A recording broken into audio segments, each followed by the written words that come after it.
Salve, rapaziada! Beleza? Bom, começando aqui mais uma vez, né? O melhor pós-jogo do Brasil e, rapaziada, vitória de 2-0 sobre o Bragantino, né? O famoso time da salsicha com energético, com energético, time do Red Bull Bragantino. Uma vitória em cima de um time cascudo, tá aqui. Ele tava proposto a fazer jogo, ao meu entender. O Bragantino ele veio para tentar surpreender o Corinthians, né? Ele veio abafando logo no começo com uma marcação de pressão alta ali, tava tentando ao máximo fazer o gol.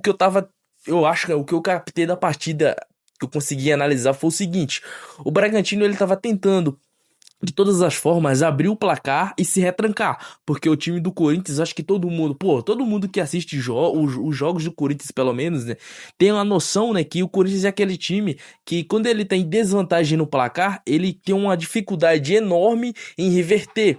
Ou ele consegue empatar o jogo ou não consegue, tá? Geralmente os times conseguem ali se fechar e fica por isso mesmo. O Corinthians não consegue empatar ou não consegue reverter o placar. Daí a proposta do Bragantino era essa, era avançar o máximo que podia. As linhas, marcação em bloco alto, que é o que estava acontecendo em diversos momentos da partida ali. Você via principalmente o Rodrigo Garro ali no começo do jogo, né? Ele em volta de um quadrado de marcação que o Bragantino estava fazendo a todo momento, só que por sagacidade dos jogadores do Corinthians e do próprio Dorival, eles fizeram meio que um rodízio ali naquele campo. O rodízio basicamente é o que acontece muito para quem joga futsal, acho que já tá ligado, né? É quando você não guarda posição, você toca a bola e muda de posição muito rápido e outro jogador vem ocupar. Já que o Bragantino ele estava disposto a fazer uma marcação em bloco alto, porém com uma individualidade específica, o jogador, vamos se dizer, né, o jogador 5, camisa 5 do Bragantino, o Zezinho ali, camisa 5, ele vai ficar como a base desse quadrado de marcação de bloco alto, mas ele vai ter a responsabilidade individual de marcar o Rodrigo Garro. E o que o Corinthians fez, né, o Corinthians mudava a todo momento ali a posição dos seus jogadores, então tá que o Ranieri jogou bem mais avançado esse jogo, a gente viu, né, ficando basicamente como um camisa 5 ali na posição de primeiro volante, mais o Carrijo e o Matheus Pereira, cara, toda vez o nome dele some da minha cabeça, mas o Matheus Pereira tava sempre fazendo esses 5 ali. Eu senti um pouco de falta do Dorival, de ter colocado alguém para jogar junto ao lado do Bidu. O Bidu muitas vezes estava ficando muito isolado ali com 2 marcadores. Então tá que ele tomou um amarelo, ele tava tendo bastante dificuldade, tá? Mas a capacidade de ataque do Bidu, a capacidade ofensiva dele, cara, é exorbitante, é uma maravilha. Para mim, tecnicamente, ele é um dos melhores jogadores no geral, tá, rapaziada? Não é só por ser lateral esquerdo, mas de jogadores com a melhor técnica do futebol brasileiro, sem contar que ele tá na fase excelente, né? Com gente pedindo até ele ter uma chance na seleção brasileira. Rapaziada, eu tô de touca e tô de regata que tá fazendo calor, tá? A touca é só pra não tá de boné, mas segue o vídeo. E o Corinthians conseguiu abrir o placar, né, com um gol de cabeça do Gabriel Paulista. Poxa, eu tava vendo o nome do André Ramalho na cabeça. O que é que o André Ramalho tem a ver com o Gabriel Paulista? Não tem nada a ver, até o nome é diferente. André Gabriel. Mas enfim, abriu o placar ali com o Gabriel Paulista, um cara que eu critiquei a contratação dele, mas graças a Deus, ainda bem, né? O cara calou a minha boca, o que ele tá jogando, ele tá correspondendo o que a maioria dos torcedores queriam e que quiseram, né? Aceitaram a contratação dele, achando que ele iria realmente entregar o que ele está entregando e, pô, acertaram muito, acertaram pra caramba. Outro gol foi um gol ali de rebote do Bidu. Se eu não me engano, o Roberto chuta no goleiro, o goleiro rebota, o Bidu pega ali o rebote e acaba marcando o segundo gol do Corinthians. Bom, pra quem vê assim, o Corinthians fez o gol, foi um jogo fácil, não foi um jogo muito truncado ali, muito marcado no meio campo. Era um jogo perfeito pro Roberto. Quem assistiu a partida também ficou de olho, né, que muitos lances de ataque, o Roberto saía nas costas da defesa, na defesa do Red Bull. Só que, poxa, é o Yuri, né, cara? O Yuri não é nenhum craque. Ele pode ser o melhor bagre do mundo, mas craque ele não é. Então, por mais que fosse um jogo perfeito para o Yuri Alberto, ele não soube aproveitar essa partida, não conseguiu fazer gol, converter as chances que ele teve em gols, que foi muito, né? Muitas chances. Também vamos falar do pênalti, tá, rapaziada? Um pênalti que para mim, na minha opinião, não foi pênalti, mas uma vez a arbitragem tentando prejudicar o Corinthians de alguma forma, mas não conseguiu, graças ao Hugo Souza, tá? Ele defendeu, poxa, o Hugo Souza é muito monstro, né, cara? Defendeu esse pênalti aí. Beleza que foi quem que bateu o pênalti do Red Bull, foi esqueci o nome do cara lá, o viking deles lá. Isidro Pita, né? Isidro Pita bateu mal o pênalti, mas foda-se, mérito total pro Hugo Souza, tá? Ele quem defendeu, não o Pita que chutou pra fora. Pra mim, se o gol ele vai em direção, o gol é um pênalti bem batido. Se o goleiro defende, méritos ao goleiro. Então, Bidu, que Bidu, cara? O Hugo Souza conseguiu defender esse pênalti, tá?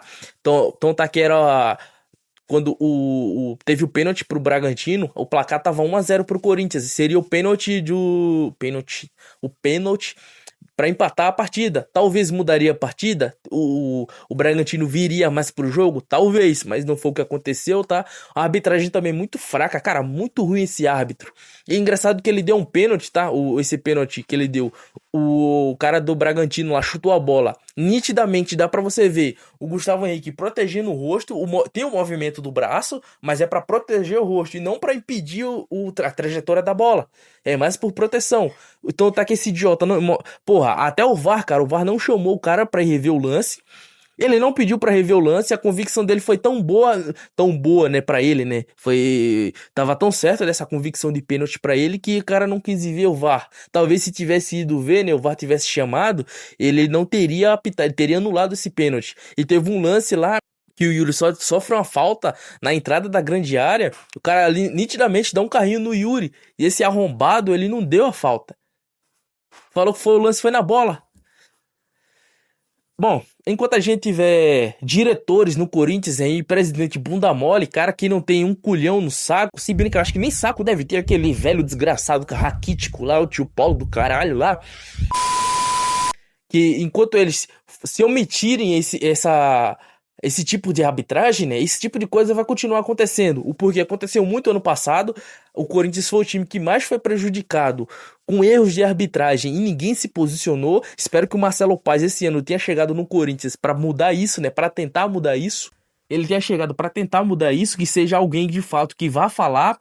O marketing do Corinthians, todo mundo sabe que é uma porcaria, tá? O pessoal do marketing não trabalha, é um bando de vagabundo que só tá ali, provavelmente, eu acho, só para receber salário e receber ingresso para assistir jogo. Então, não existe marketing nenhum pro Corinthians.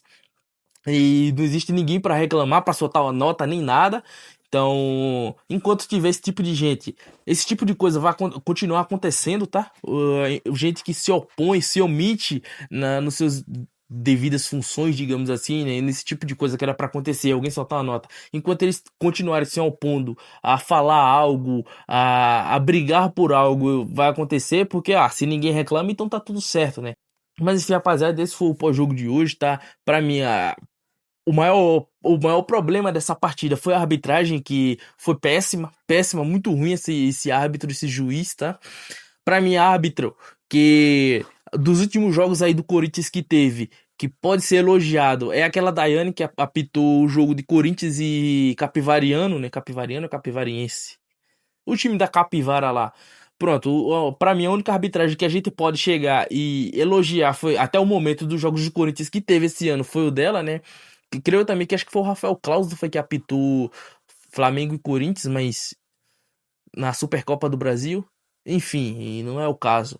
Mas acho que dos últimos jogos que eu assisti, esse foi o único jogo que eu creio que não teve erros da arbitragem. Foi uma árbitra muito segura, tá? Para muitas pessoas que falam aí que quem critica a Edna, é porque é machista. Não, é porque ela é ruim mesmo. Porque a Daiane tá aí, ela é uma árbitra melhor que muitos árbitros brasileiros. Pode juntar Matheus Candançan, Rafael Claus, Anderson Daronco, Wilton Pereira Sampaio. Quem mais? Quem mais?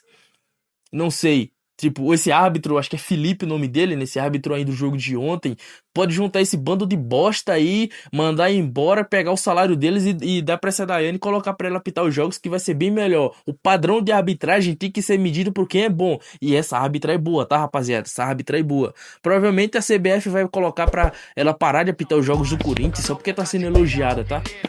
Mas enfim, esse foi o pós-jogo de hoje. Se tiver mais alguma coisa pra comentar, comente aí nos comentários, tá, rapaziada? Até uma próxima, fique com Deus e vai Corinthians!